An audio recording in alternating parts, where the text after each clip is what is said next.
are actually doing or were doing significantly better than Joe Biden. Okay. Americans don't have an issue with generic Democrats. However, if Kamala stays on one note and simply just cuts away as she's getting, as her popularity right now is.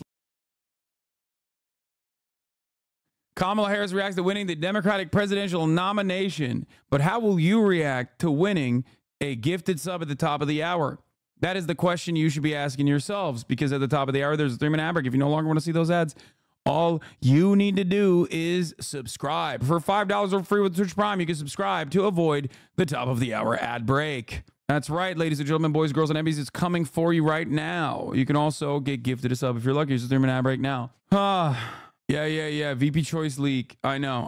We're gonna do the Veep stakes right now. Kamala Harris has now earned enough delegate votes to become the Democratic nominee for president. So it is thank you for the 5 gifted subs. Official ahead of the convention. There will be, of course, all of the fanfare, but this is it. This is the real count. Yeah, the DNC chair. If the person has an XX chromosome, that person can compete in female competition completion.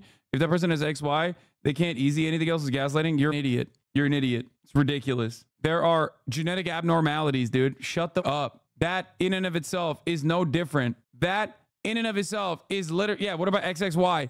Also, there are people with dicks that have XX chromosomes. You don't know anything. That's not how science works. You're going to make me go back to the biology lesson. Oh my God. You're going to make me go back to the boring biology lesson. Shut up. Jamie Harrison announcing that on a call that is going on right now. We should remind viewers that delegates are actually voting online, and that's how they were able to go through this process before the convention. Let's go straight to CNN's David Chalian. David, this is history in the making. I mean, she is breaking a number of barriers, but also part of an unprecedented race for the White House. No doubt about it. So it is the second female Democratic nominee ever in history. It is the first ever woman of color, black woman, South Asian descent woman on the ticket here.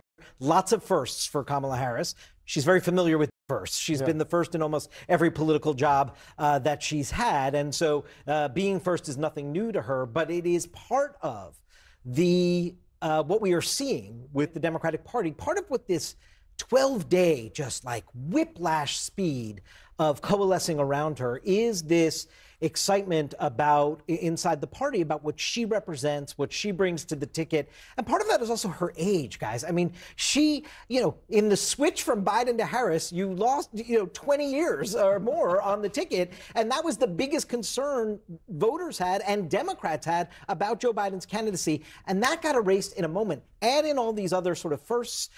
You see it in the fundraising. You see it in the organization signups of people wanting to participate. And you just saw it with the speed with which anyone else who was even considering this in those weeks of like, hey, Joe Biden may not be there. Is there an opening here for me? I mean, within hours, you recall, they were endorsing Kamala Harris. So this is a sort of a culmination of what has just been Actually, I think Harris is speaking. I'm so sorry, David. Sure, no Harris problem. is speaking now on the call. Let's listen. For everything that you are doing, and to everyone on the call, thank you for your hard work and all you have been doing over these last many months. And I know that we are excited about the future, but we also know that we got a lot of work to get there, and we have a lot of work to do. It's good work. We like hard work. And I just want to thank everyone for joining this call. Listen, I think we all approach our campaign with the same spirit, including that this is truly a people-powered campaign. And I would not be on this call right now and with you all were it not for your support and your trust, for which I am deeply grateful. I am honored to be the presumptive Democratic nominee for President of the United States. And I will tell you the tireless work of our delegates, our state leaders and staff has been pivotal in making this moment possible. And your dedication cannot be overstated. Your dedication to our country.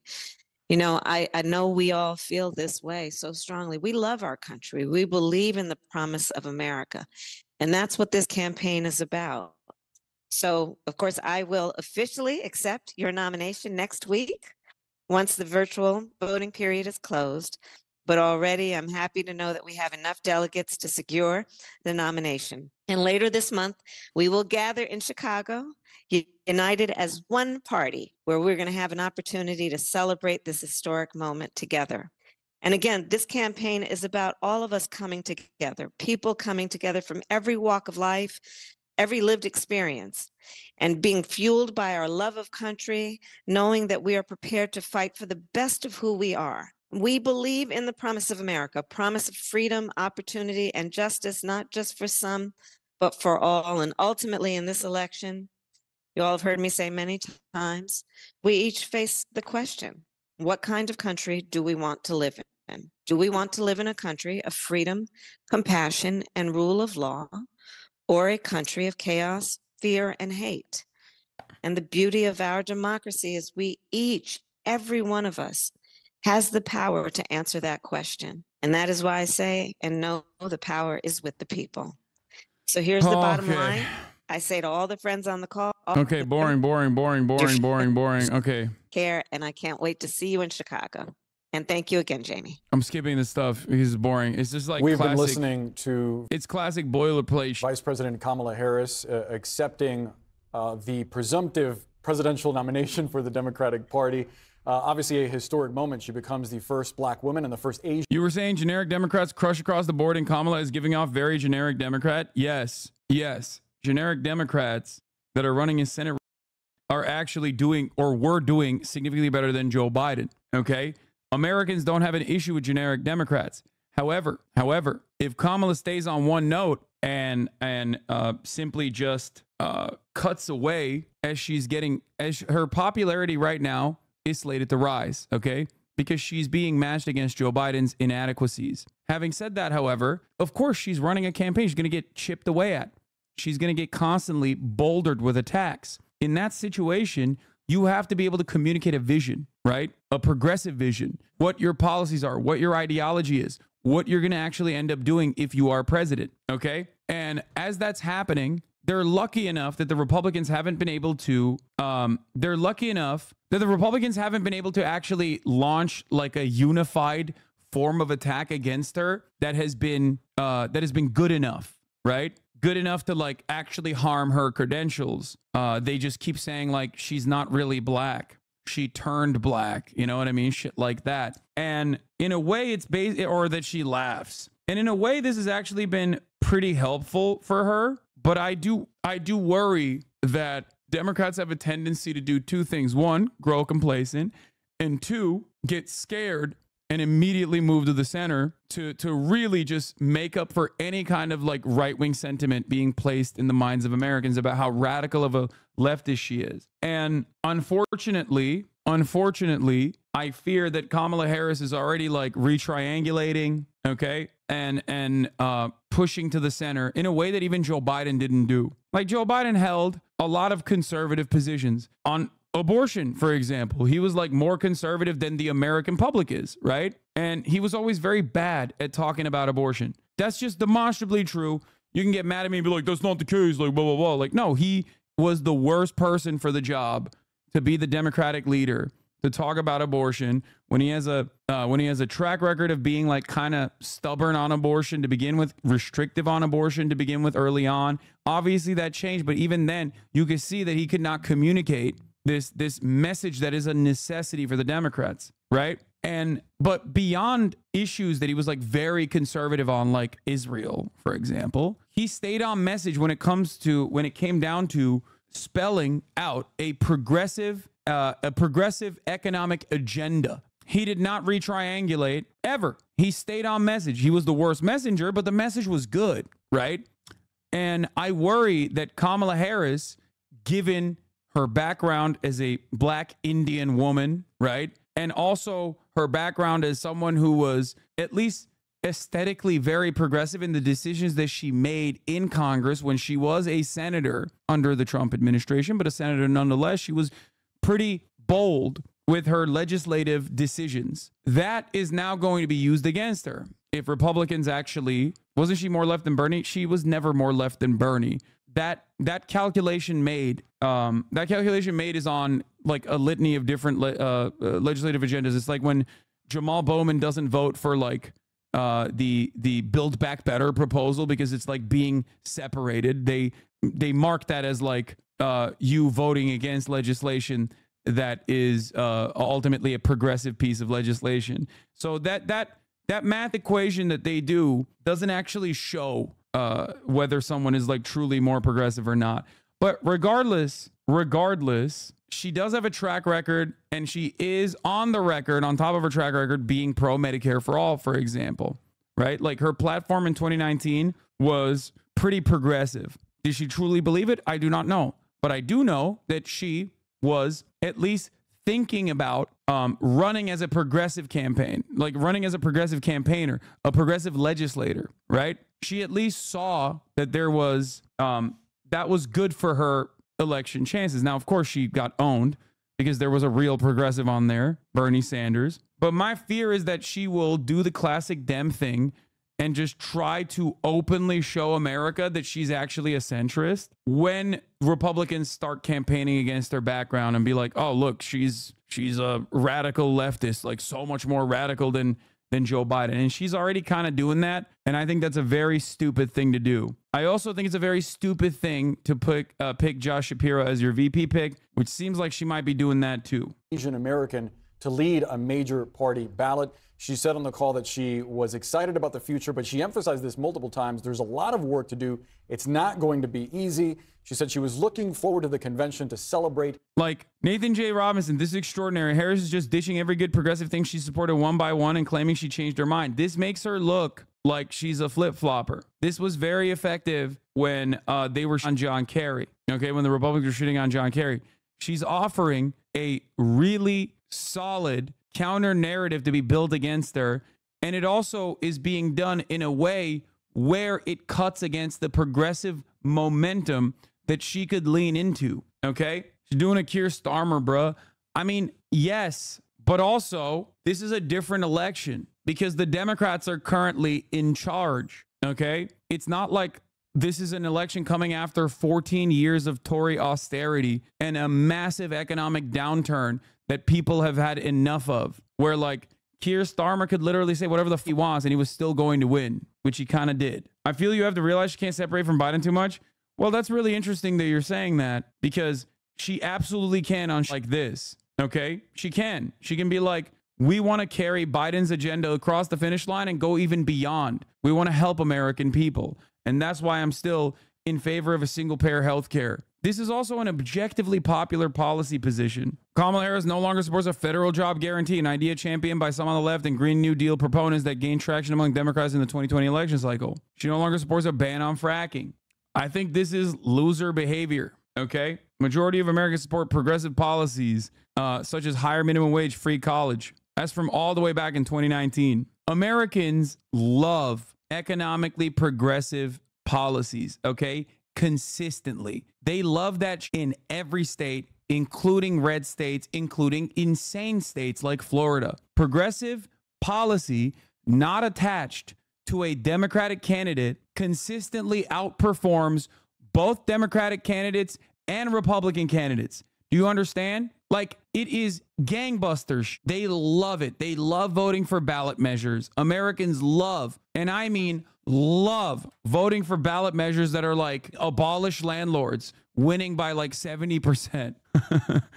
It's not even a thing. Like, it's just, it is a very consistent and unfortunately very funny thing that happens in American politics. Do you not love ballot measures? I do. In my opinion, it is truly a loser instinct to try and turn around and advocate for centrist positions on things when you have this like broad sweeping progressive momentum behind you. Okay. Why complain then? What do you mean? Complain about what? The ad break at the top of the hour? Bro, it's 2:20. Okay, you got to take a day off for that, chatter. It's 2:20 and I ran the ad break already. Data nerd side of it, some of the things she backed off of are wildly unpopular just from data analytics. Forcing a gun buyback polls at like 11%. Medicare for all at 40%. It's been demonized by the right for years. Green New Deal she supports polls at 64%, but forced job guarantee only at 33%. She supports progressive college education and rich taxing stances, which are popular. Just data for you. No, I know. The problem is if you just simply look at the data without adequate counter messaging, then it just doesn't mean anything. It's the same principle behind immigration. This is all untested. At times, when it's a point of contention and it's a point of conversation, when Democrats are actually, whether because it'll never get passed, because it's the Trump administration, or because Bernie Sanders is advocating for it and he's a supremely popular candidate, will push for these policies. And in that circumstance, it is very popular. Do you see what I'm saying? And what I'm talking about is usually what people vote for in terms of ballot measures, regardless of the polling data. Regardless of the polling data, these issues are broadly popular when people vote for them, like when they have an opportunity to vote for them. Anyway, but how do you know that? Because people do vote for very progressive ballot measures in states like Florida, whether it be like increasing the minimum wage or felon voter restoration like that. For me, the thing that is frustrating is that this kind of stuff basically gives an opportunity to the Republicans to just like on her and say that she is a flip-flopper and also secretly still invested in these things. Now you've just capitulated to right-wing framing on it, and you have recognized that those things are unpopular when you should talk about, because they're going to say you are that anyway, right? It's basically like this. It's the story I tell all the time. It's one that I've talked about extensively on the issue of immigration. It's one that I've talked extensively about policing in this country, right? There was a messaging bill a couple years ago about how America is a capitalist nation and socialism sucks dick or whatever, and it's the most murderous ideology of all time. And Democrats voted on that messaging bill. They voted that, yes, socialism is the worst thing of all time, and that, communism and socialism is more than even Nazis, whatever the fight. It was a very dumb bill. That happens all the time. The problem is when Democrats vote for that, they think people are going to point to that and go, see, they voted against the idea that they're socialists. Like, how could you say they're socialists? That doesn't matter. Republicans still say socialism wrong, socialism murderous, and Nancy Pelosi is a socialist anyway. So you voting on that messaging bill doesn't change that. Does that make sense?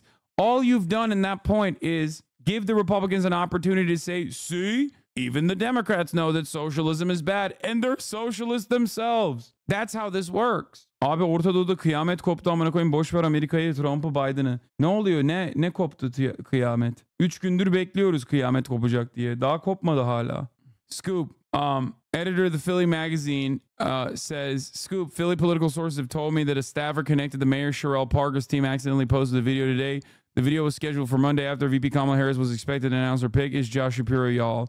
I'm hearing there's a firestorm right now. I guess that's an understatement. I don't know. I think it's fake. I still don't think like a staffer. I don't think a staffer. City Hall reporter of Philly Inquirer says, no, it's not an announcement. Proud to be back with so many leaders from across the region supporting Kamala Harris and Josh Shapiro for VP. This is Sherrell Parker, the mayor of Philadelphia, that posted this video. But I just don't think that this is real. Like, this is much hay has been made about this. Anyway, I don't think that a Philly mayor staffer knew who the VP pick was before anybody else. That would imply that so many people know about it. It would have leaked way before. Anyway, let's continue with this, and I'm going to get to the Veep stakes in a second. As one party. I got to pee. David, we'll go back to you. Part of the reason that they're doing this digitally is because there was a moment where Democrats feared they may have a bit of a snafu at the convention. Yeah, specifically in Ohio, the Republican legislators there were saying they weren't going to sort of give a waiver, given that the convention is slated to happen after their deadline. But Governor DeWine changed that, signed a law, and it's not really a threat. Nonetheless, they stuck with their plan. We saw this, by the way, in the pandemic 4 years ago. They also did a virtual vote like this. We should note, she didn't say she was accepting it on this call. What was announced here by DNC Chairman Jamie Harrison is that she has secured enough delegates to be the Democratic nominee. She hit over that 50% plus one threshold, but the voting is still open. And so delegates are still getting in their ballots. And so she clearly wanted to not shut that off and allow more time, and said that when the voting period comes to a close, then she would formally accept the nomination. Of course, we'll see her publicly in a grand fashion accept the nomination when she delivers that speech in Chicago. And no one is running against her, isn't it? Correct. I'm taking a look at the delegate ballot, the official ballot. It's Kamala D. Harris or present. So there you go. That's what it was. And listen, despite her referring to herself as the presumptive nominee and emphasizing that it's going to be at the convention, The Democratic Party and Kamala Harris, they just got married. Maybe the wedding is in 2 weeks and change, but like it's done, it is signed, it's official. They have made her the nominee with this. She's over the threshold. It's you know, it's official. I wonder in your reporting, as you're talking to voters, if there's any sensitivity, as we did think at one time there might be, to this idea of a coronation in what has also given the Democrats. I think you guys should make more fun of all the liberals that ran with this idea that like the decrepit old man had to be the candidate and how wrong they were. Because so many liberal commentators, so many liberal political commentators just like ran with this idea. And in the back of my mind, I was always thinking about how stupid it is and how we're going to look back at this, and laugh. How we're going to look back at this and laugh about like how we tried to carry this old man across the finish line. Democrats kind of an orderly transition to Kamala Harris. I was in Michigan this week talking to a lot of voters, and there was no talk of a coronation, even among Joe Biden superfans. And the reason for that is Donald Trump. No bother of unified. it. Interesting. Yeah, he has unified the Democratic Party. So one of the reasons that this roll call. Iranian State TV says, in the coming hours, the world will witness extraordinary scenes and very important developments. Happening virtually, yes, as David said, the Ohio thing. But there also was some concern about the potential for some challenges in Chicago from the uncommitted movement that we saw earlier this year, perhaps from some people challenging Joe Biden. What is happening now is Democrats look more like Republicans in Milwaukee a couple weeks ago. They seem unified, which is not normally how this party has been, certainly in terms of policy and things. But I have not really picked up any whiff of talk of coronation. Privately, perhaps, by some people who, you know, might have thrown their hat into the ring. But as Isaac said, there's no one else on the ballot. That happened in an instant that Sunday. And we are less than 2 weeks since 2 weeks ago today. We're heading into the weekend. Joe Biden was still running, and we weren't sure if he was getting out. Now look at this. Yeah, like the other thing going on here, which is I think important to the Democratic psychology, is it was almost a month of Democrats feeling more and more depressed about their standing with Joe Biden. And really, I had to go back to a number of sources who all gave me the same quote about being despondent, the same word. I said, well, how else would you describe your feelings? It was like thesaurus of all the bad words to describe themselves. Harris bounced off of that, and she is still riding that good psychic energy that is there. And I think also people who were concerned about Joe Biden's health and age, but weren't fully admitting it even to themselves, are looking at Harris in the way that she has, at least so far, been a much more energetic presence on stage. One person said to me, I can't believe how much a relief it is to not worry about Joe Biden falling off the stage every time I'm looking at an event. As a high-placed Democratic operative who said that to me. So all of that is playing out to Harris's benefit here. We will see. This has been not even 2 weeks of her as a candidate, as Jeff said. There are 95 days. Shapiro, Buttigieg, Bashir changed schedules ahead of Harris' VP decision. Oh, my Lord. We start with the race for the White House. Both Harris and the Trump campaigns are sharing their July fundraising hauls. Harris's campaign says they've raised $300. The Pajans are talking about creating marketing material for all the potential candidates prior to VP announcement. No one really knows except for the candidates themselves until they do. Yeah. I don't hear Waltz in there. All right. So I want everyone to get together. And do a prayer. Okay. I want everyone to get together and do a prayer. We are going to do a prayer circle for our big, beautiful boy from Minnesota. Okay. Minnesota. SODA. I mean, Bashir too, but like honestly, seemingly Nancy Pelosi's in the tank for the Minnesota boy. Okay. A lot has happened over the course of the past couple of hours. My uncle himself wrote a op-ed on Newsweek about how wonderful Josh Shapiro is, because even when he's right, like about swapping Biden out and how much of a necessity it is, he still has to be wrong on some issues. Otherwise, he'd be too prophetic, right? He's got to have some bad takes. You just got to give it to him. But he's not the only one with some bad takes. Even former Speaker Nancy Pelosi appears to be leaning in Waltz's favor. A source familiar with the California Democrats thinking told The Hill she is always especially fond of former House colleagues. When asked about Harris's running mate, a nod to Waltz. Why has Nancy Pelosi been so base recently? Maybe now that she's no longer the speaker, she's just popping off. She was always this goat. Having said that, I mean, Nancy Pelosi is like Mitch McConnell, but for the Democrats. She is a person who has been ideologically committed to the success of the Democratic Party. And in many circumstances, that ideological commitment is at odds with progress and is at odds with the things that I want out of the Democratic Party. Okay? I have always maintained the position that Nancy Pelosi is a vicious whip. Okay? She is a goddamn demon at campaign fundraising, and she's a goddamn demon at whipping votes. That is part of the reason why I despise Nancy Pelosi. In this circumstance, however, I am not at odds with Nancy Pelosi, but I am actually on board with Nancy Pelosi. And that is unique, but it makes me feel better about the potential for the future of the Democratic Party. Nancy Pelosi, despite my criticisms of her, I've never actually said Nancy Pelosi is bad at her job. As a matter of fact, a lot of my criticisms of Pelosi come from the fact that she's very good at her job. That's something to consider here. So for her being in the tank for Waltz over the other Veep Stakes hopefuls is very good. Glazing? It's not glazing. I hate her because she's good at her job and is ideologically committed to neoliberalism. But let's hear what the media has to say about these Veep Stakes hopefuls, and let's talk about how Josh Shapiro absolutely sucks. I'm not even going to talk about Buttigieg that much because that's a non-issue. That's not happening. There ain't no way, big dog. Get out of here. But let's continue. $110 million in the last month. That amount includes donations made while Biden was still the candidate and $200 million raised in the first week of Harris's candidacy. Meanwhile, the Trump campaign says it raised just over $138 million last month, and that includes the surge of donations raised in the aftermath of the attempted assassination on the former president and during the Republican National Convention. Our team of reporters are closely watching both campaigns. Let's start with CBS News political director Finn Gomez.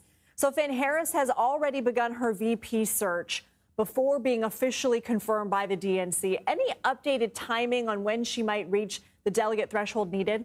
Yeah, great question. Right now, we do know that the DNC virtual roll call is currently underway. It has been since 9 o'clock on Thursday morning and is expected to go as late. Is it a good sign for Harris because having the most money typically leads to winning elections? Yes. Unless it's Hillary Clinton with a ton of baggage. But also, of course, it's a good sign, especially the significant aspect of her fundraising is that how much fundraising increased through the Act Blue portal rather than just like big ticket donors. Okay. Obviously, the total number is also pretty significant, but overall, having 2/3 of the donors through the Act Blue portal be individual donors that are first-time donors in this election cycle means that there is a ton more people that are now invested in the election. That's massive. 2/3, okay? 2/3 of the donations that she's gotten. You really think it's grassroots Lamau? What? Oh, brother, the alternative of what you're talking about with respect to Act Blue would literally be mass donor fraud, mass campaign contribution fraud, okay? Like, I can't have this conversation with people over and over again. Like, I'm sorry, guys. This is an FEC violation. Like, you're suggesting that like public donations that people are making that are super easily traceable are actually straw donations coming from like big donors that are secretly pumping money through individual donors. That is illegal. That's literally why Dinesh D'Souza went to prison. Okay. I don't know why we're having this convo over and over again. They have numbers on first-time donors. There were 100,000 donations, 60% coming from first-time donors. 2/3, I think, is the last last thing I heard. Her popularity came out of nowhere, though, likely due to media, not grassroots supports. No, her popularity came from the media, but even before the media started covering Kamala Harris in a positive way, and the story itself became how positive the momentum is. There was a ton. There was $81 million of fundraising that occurred through the Act Blue portal, through individual donors. And that was because she was not Joe Biden. That's it. Democrats wanted someone that's not Joe Biden. And I said this every goddamn day. Okay. Democrats wanted someone not Joe Biden. That's why they immediately pumped money into the Democratic Party, because they were like, this is good. Thank you for doing something that we wanted. It wasn't necessarily because Kamala Harris is individually so goddamn popular and everyone was aware of her policies and everyone was aware of her being this like dynamic candidate. They were simply comparing her to Joe Biden, who they did not like. What? Okay, 100,000 voters made 310 million? No, you're mistaken. Oh, the 310 million number isn't just Act Blue. It also includes super PACs. The 80 million number was in the first 24 hours through the Act Blue portal.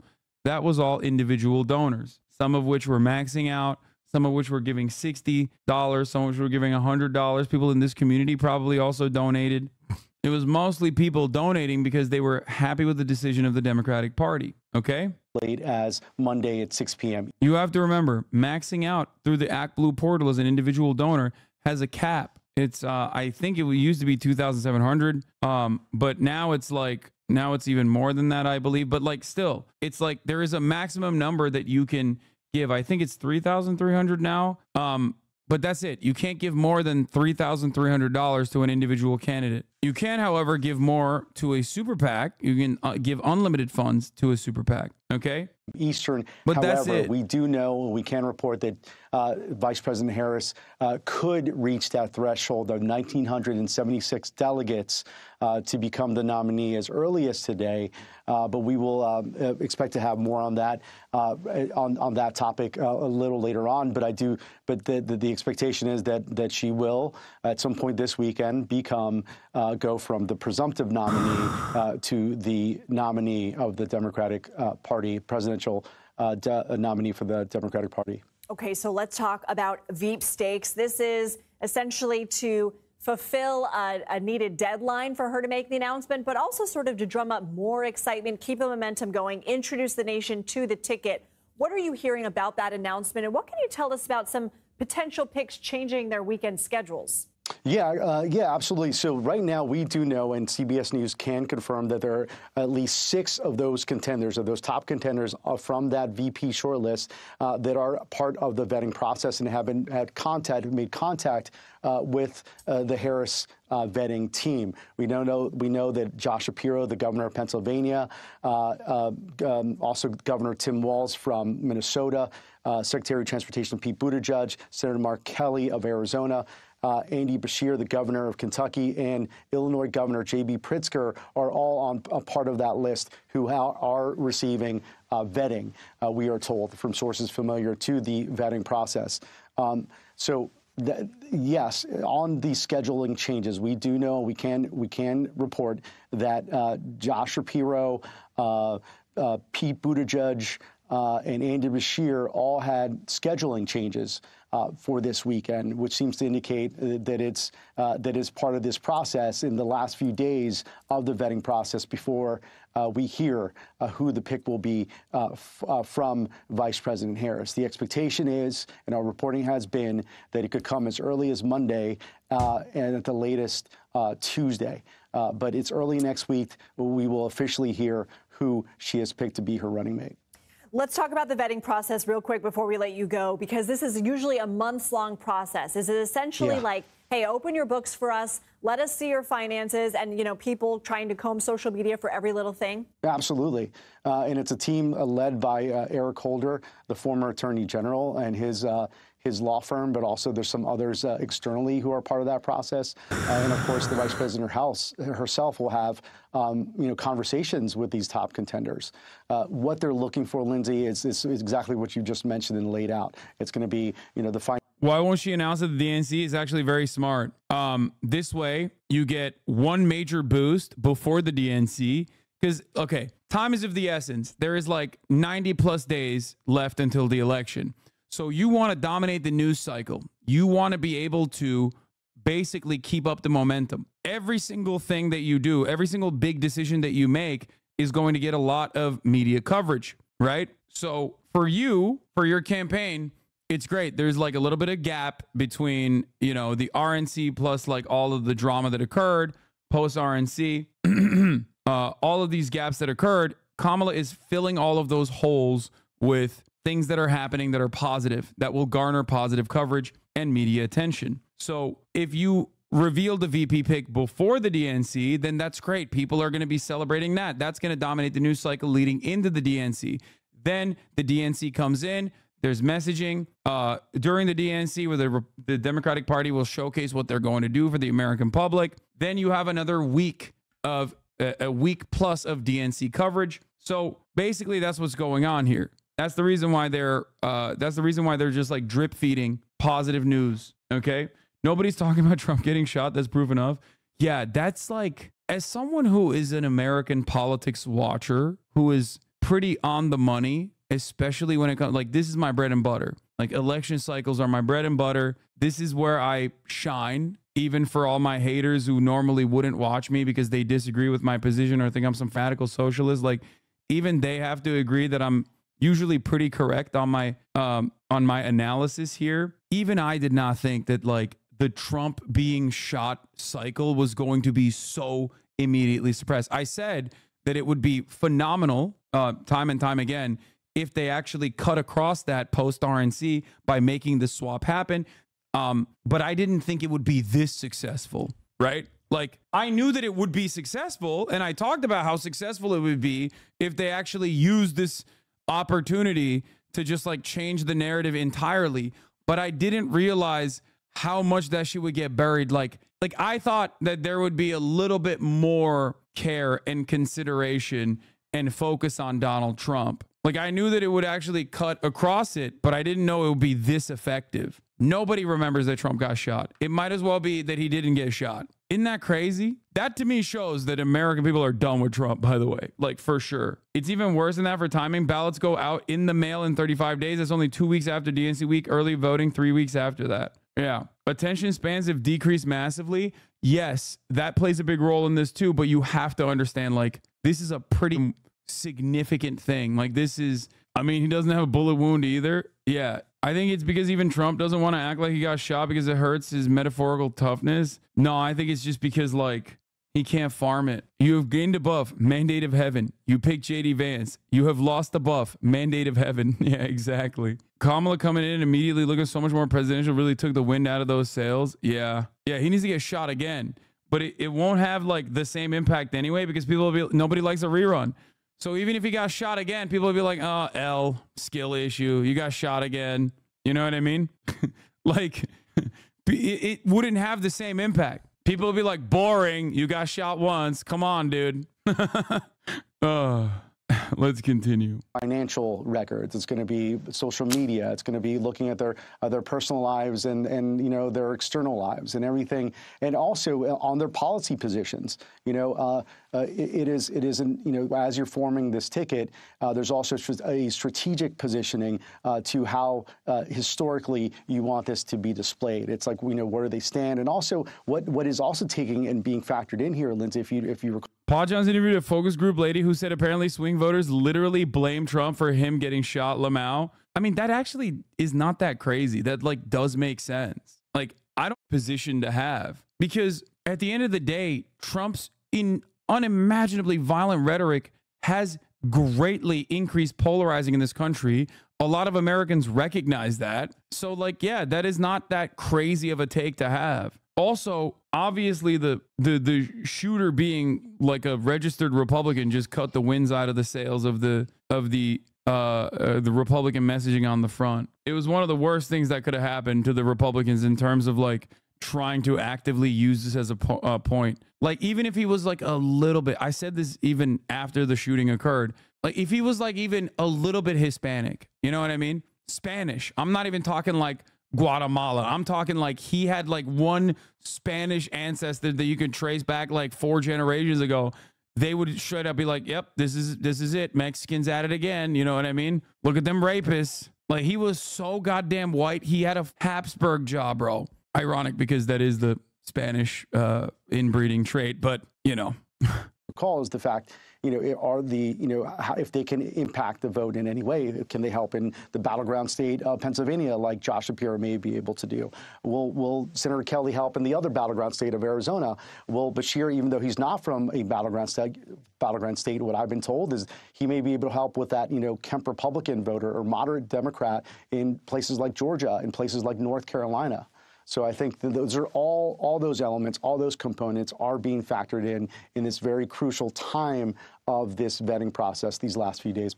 Yeah, people are looking more into the background of Josh Shapiro, but this was when Netanyahu was fighting against Obama administration's policies extreme even by the standards of liberal Zionism. Here it is. Josh Shapiro celebrating UN speech, Israeli Prime Minister Netanyahu, UN speech by Israeli Prime Minister Netanyahu is one of the finest fact-based speeches ever regarding Middle East peace. Peace must precede Palestinian state. Okay. There is a full college op-ed that Josh Shapiro wrote, okay, about his opinions on Israel-Palestine, and it is unhinged. Okay. Josh Shapiro also has a weird case. Here it is. There were a couple weird cases. Number one, there was a apparently Republican staffer that he hired, much to the chagrin of those in his immediate circle, that had a sexual assault sexual harassment case against one of the other staffers, and Josh Shapiro tried to bury it. So that's number one. Number two, here's a story about Josh Shapiro. Lib Crusher summarizes the Penn Live article pretty well. Josh Shapiro handled this case in a really weird way. All right. Josh Shapiro handled this case in a really weird way where there was a massive murder situation, and Josh Shapiro covered it and basically treated it like a suicide. Turns out the suspect's family is close to Josh Shapiro. Okay. Member of a wealthy and influential legal family. Oh, like a lawyer family, calls 911 claiming he just stepped outside to go to the gym and came home to find his fiance dead. Medical investigators find 20 separate stab wounds and declare it a homicide. Prior to calling 911, however, he made several phone calls to said wealthy and influential Philly legal family members. Said family members were on scene prior to 911 call being made, and for some reason, said family members took her laptop home with them. After an extremely unusual pressure campaign involving Philadelphia police and the DA's office, the manner of death is incomprehensibly changed to suicide. Osborne initially ruled her death a homicide because, duh, but after what was described in a court filing as protracted public campaign by the Philadelphia PD designed to pressure him into changing his mind, as well as a clandestine private meeting between him, his boss, a representative from the Philadelphia District Attorney's Office, and at least 2 representatives from Philadelphia PD, he changed her matter of death to suicide. Ellen Greenberg's parents, Josh and Sandy Greenberg, have been fighting the city of Philadelphia to change the matter of their daughter's death back to homicide ever since. I've known Josh since 2014 when I ran for representative. So many scandals I can talk about. Yeah. The victim's family hired then private attorney Larry Krasner to keep the case alive. Larry Krasner is now the DA, by the way, the progressive DA, George Soros DA. But when Krasner was elected DA, he was conflicted out from the case and required the transfer of the investigation to Shapiro's office. In spite of the testimony from the medical examiner that at least 2 of the stab wounds were likely made after she was dead, Shapiro's office still upheld the suicide determination and essentially sat on the case. Now the Pennsylvania Supreme Court has announced they will hear arguments on whether the victim's family has standing to contest the death determination. The victim's family put pressure on Shapiro as he was gearing up to run for governor. They went public with the fact that Shapiro personally had at least a potential conflict of interest because he knew the would-be murderer's family. Shapiro then belatedly recused. So either this woman actually committed suicide by stabbing herself in the back of the head a dozen times, or number 2, Shapiro sat on the investigation because he has made a career out of opposing Larry Krasner, or 3, Shapiro sat on it to protect the powerful family, or number 4, and this is the best for Shapiro, but still very bad overall, he is the most incompetent person on the planet. Either way, this is exactly the opposite of what you want from a boring white VP, and that's before you get into the anti-criminal justice reform, charter, and Israel stuff. In terms of his history, what? Is this reliable? Yes. People aren't even talking about the Marcel Groen scandal, which is another sex scandal hanging over his head. Josh Shapiro, I didn't even know about all this. I just knew that he actively petitioned. I just know that he actively worked with the state Republicans to push for charter school reform, which is anti-union. Okay, anti-teachers union. It is a non-starter for me. I saw that, and as soon as I saw that, I was like, I'm done with this guy. Throw him in the trash. I don't give a fuck. He defeated Doug Mastriano, who was waving like Christian swords and talking about how he's going to Sig Heil for Donald Trump and is like a Confederate fan. How he beat that guy, Doug Mastriano, by 25 points. Doesn't matter to me. This is unacceptable. My red line, okay? Israel is a red line for me, of course, but another major red line, especially when it comes to domestic policy, is if you are a Democrat and you're going off on charter schools, you're trying to push for charter schools, I'm done, okay? No shot. No shot. Now, the scandals don't end there, though, and this is heating up big time, okay? Josh Shapiro wrote an article in college, according to the Philadelphia Inquirer. Josh Shapiro once wrote that peace will never come to the Middle East. He says his views has changed over the past 30 years. Shapiro is considered to be on the short list for VP picks for Kamala Harris. Pennsylvania Governor Josh Shapiro wrote this in college newspaper in 1993, that peace will never come to the Middle East, and expressed skepticism about the viability of a two-state solution, describing Palestinians as too battle-minded to coexist with Israel. Can you please explain charter schools? Okay. Charter schools are basically private public schools, okay, or private schools rather, that do not have to abide by the same rules and restrictions placed upon public schools, but get public school funding, okay? It is a mechanism that since the 90s, the Democratic Party and the Republican Party have actively pushed for to undermine public education in this country. It is completely unacceptable. It is a way to also try to resegregate schools. It is an effort to privatize the public school system, okay? It's basically private schools that take the remaining ascetic public school funding away from public schools and give it to private schools that are unaccountable. Many of them actually close down. A good way to look at charter schools is Kanye West. Ironically enough, Kanye West had his own charter school that fell apart. Okay, that's right. That Kanye West school where they were like, doing unhinged. That was a charter school. Donda Academy. Didn't LeBron have a charter school? Fuck no way. He did not. He actually funded a public school. It's one of the major reasons why I love LeBron James. No, you're absolutely wrong. LeBron James had the opportunity to fund a charter school. He did not. He funded a public school. Put some respect on the GOAT. That's crazy. What? He charted the top of the out. No two-parters, chatter. That's terrible. One-day ban. I'm dishing him out, dude. It's like hotcakes up in this bitch. I don't even give a... Stop blowing bubbles on it, little bro. Excuse me, blowing bubbles on it. LeBron haters are always the same. LeBron haters will say, oh, you're blowing bubbles on it. Why am I blowing bubbles on it? Because I'm just accurately addressing the reality. Fuck. Yeah, I guess I am blowing bubbles on it. When I say LeBron James is the GOAT, when I say LeBron James is the GOAT, that's just an accurate assessment of facts. Okay? When I say I'm going to ban you for debating me at the top of the hour with a two-parter debate, I'm accurately addressing what I'm about to do. When I tell you that if you no longer want to see those ads at the top of the hour, and if you don't want to see them, you have to subscribe for $5 or for free. That's just the truth, okay? Here's a 3-minute ad break now. Over 17 charter schools have closed in the state of Pennsylvania, or in Philly alone. 17 charter schools in 11 years. Charter schools can close mid-school session, okay? LeBron James opened a school that was considered experimental. It's showing promise. The inaugural class of 3rd and 4th graders at the school has posted extraordinary results on its first set of scores in Akron, Ohio. Anyway, we're not gonna talk about my GOAT.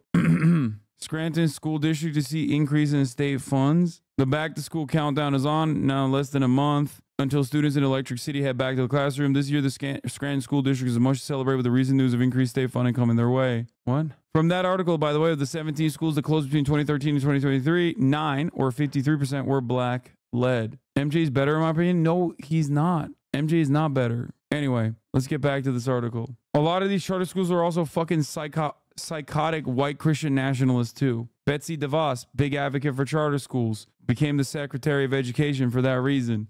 That family has like destroyed their own state schooling system actively. Not to correct you, but Shapiro isn't just a charter school supporter, which is bad, but he's actually far, far worse. He supports vouchers, which is when the rich kids get money to pay for private school tuition. Charter schools are still public schools. He supports outright privatization. This is a far-right position. Yeah, sorry, you're right. It's even worse than that. School voucher programs. Went to a Turkish charter school in Texas law. Oh my God, he probably went to a Güdeniz school. That's hilarious. Anyway, we're gonna continue with this. Hold on. Now that he's gone, I can say I like Josh Shapiro and not get banned. Take a second off.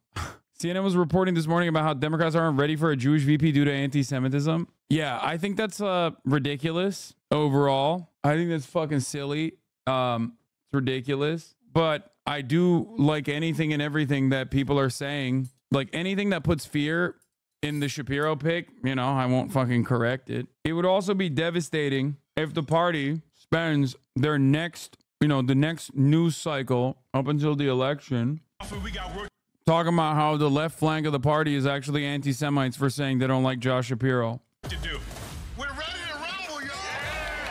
I'm Mayor Sherelle Parker, here with leaders from across our region. Kamala Harris is on the road to victory. And the road goes through Pennsylvania. And in Pennsylvania, we're united behind her. The woman that's tough and can lead. Are we ready to fight for it? She is the right person at the right time for this job. It's gonna do right by labor. It's gonna do right by working people. And I can't think of a better partner than our Governor Josh Shapiro. His policies have not only supported the working class, but have set standards for progressive leadership that benefits all citizens. Philadelphia building trades. IBW for Kamala Harris. Montgomery County. Bucks. County.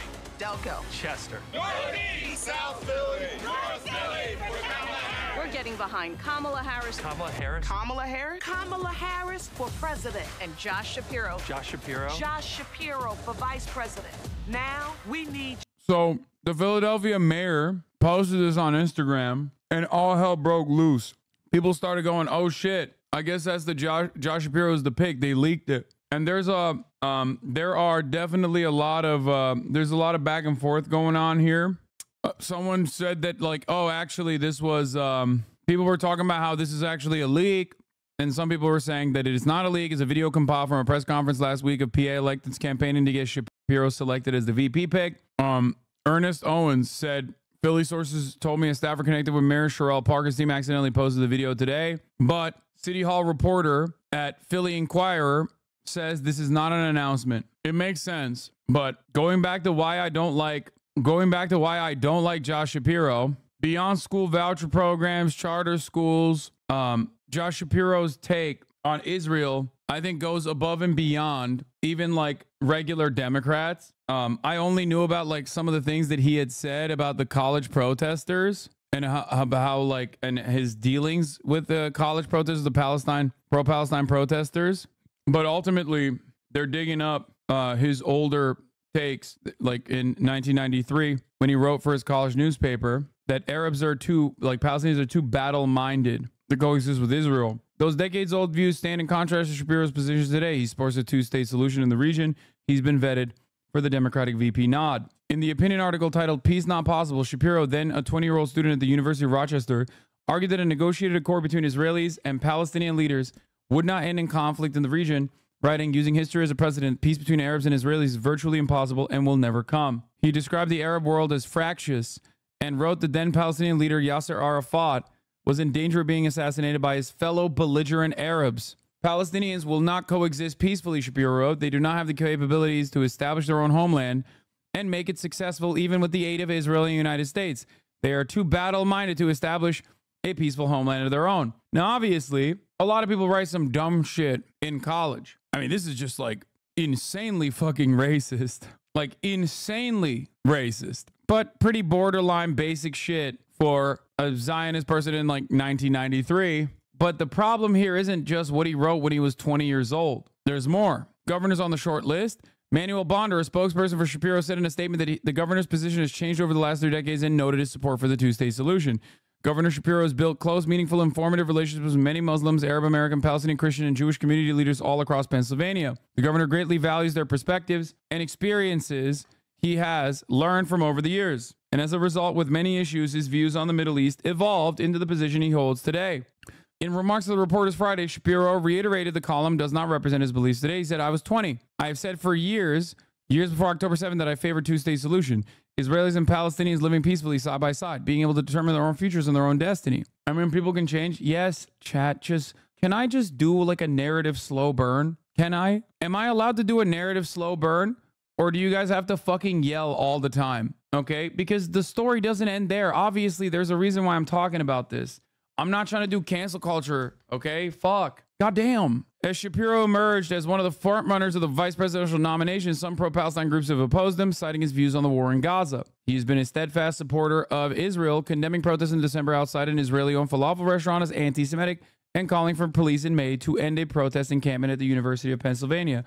This puts him at odds with even Kamala Harris, who recently called the protest against Benjamin Netanyahu anti-Semitic. But prior to that, during the fucking heat of the student-led protests, she said that they are exercising their free speech, which put her at odds with Joe Biden. Shapiro has also been deeply critical of the Israeli Prime Minister Benjamin Netanyahu, whom he's described as a dangerous and destructive force and one of the worst leaders of all time. In remarks to reporters last week, he has said, widespread suffering in Gaza is unacceptable and advocate for a two-state solution. I'm someone who has always been hopeful that peace will come to the Middle East. Several prominent Democrats have in recent days denounced some of the opposition to Shapiro as anti-Semitic. The governor's stance on the conflict are generally in line with those of Harris and with other Democrats in contention for the VP nomination. Singling him out or applying a double standard to him over the war in Gaza is anti-Semitic, said Adam Schiff. Shapiro wrote the college newspaper op-ed in September 1993, days after the first Oslo Accord. In the article, Shapiro said Arafat was an egotistical, power-hungry tyrant who was in danger of being assassinated by his fellow belligerent. We must keep pursuing peace. Oh, the two-state platitude, okay? It's not necessarily just this article that he wrote, okay? The article also featured that he volunteered in the Israeli army. Daniel Morans, senior politics reporter at Huffington Post, that was the fucking thing that I wanted to wait, okay? It's a slow burn. Josh Shapiro, someone who wants to be on the fucking VP nod, volunteered personally for the Israeli army, is what he said in the article. Now, here's what his response was. When Daniel Morans followed up on it, his response was, while he was in high school, Josh Shapiro was required to do a service project, which he and several classmates completed through a program that took them to a kibbutz in Israel, where he worked on a farm and at a fishery. The program also included volunteering on service projects on an Israeli army base. At no time was he engaged in military activities, said Manuel Bonder. Okay, not the last time that someone in elected office volunteered for the IDF. Brian Mast comes to mind. Okay, the bionic Brian Mast also volunteered for the IDF as a whole ass adult, by the way, after his legs and his penis had been blown off. So it's a little bit different, but you know. But that's not all. This is from when he's, 38 years old. UN speech by Israeli Prime Minister Benjamin Netanyahu was one of the finest fact-based speeches ever regarding the Middle East. Peace must precede Palestinian state. Okay?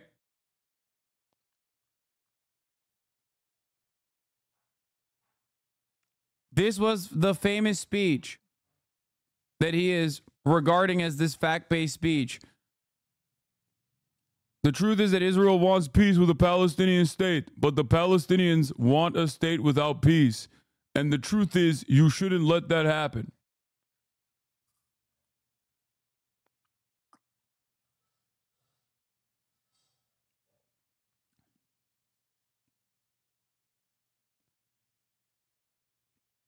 So, ultimately, his brief stint volunteering for the IDF is not just like a momentary lapse of judgment or anything like that. Beyond that, he has consistently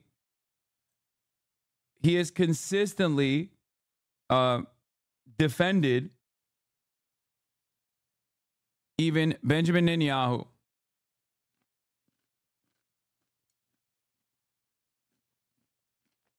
Which at the time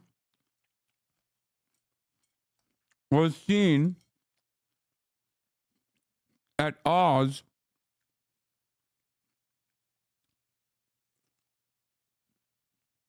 with the Obama administration as well.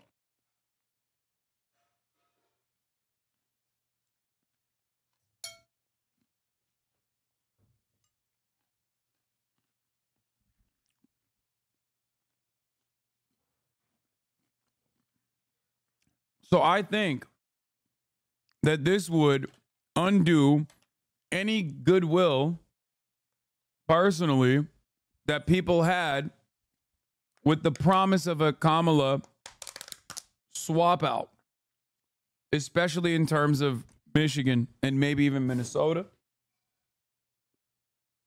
So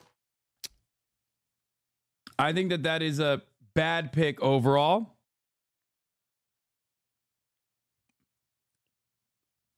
Most of the VP picks have had pro-Israel sentiment expressed throughout time, and taken matters in their own hands in really devastating ways. Just something to think about.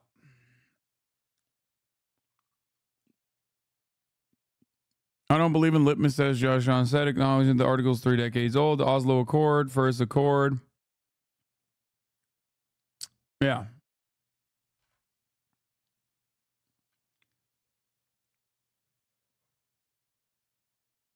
You still Bashar picked, or is Shapiro the pick? No, I've never been Shapiro pilled. I like Bashar. I like Waltz. Those are my 2 top likely contenders right now.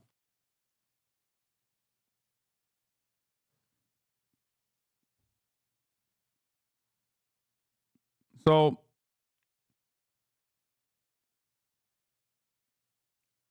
the Pennsylvania Supreme Court is reviewing the Shapiro murder case. Yeah, we talked about it earlier.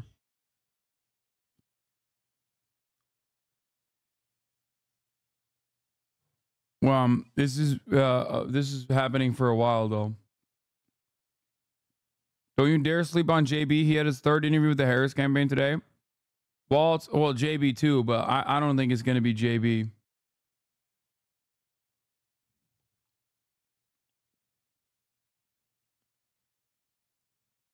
What?